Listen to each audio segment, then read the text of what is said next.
Сәлем достар, бүгінгі тақырып адам сізді алдап тұрма, немесе шындығын айтып тұрма, қалай анықтаймыз, тағы да сатушылар жайында.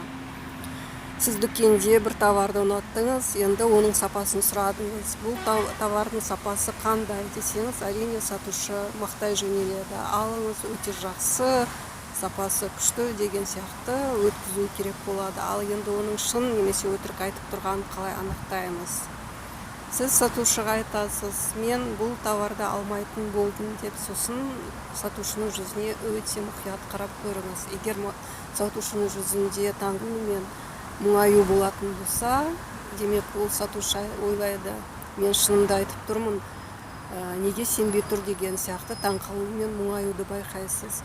Ал егер сатушының жүзінде ашулануды байқайтын болсаңыз, демек ол сізге өтірік айтып тұр, товардың сапасы жақсы емес деген сөз.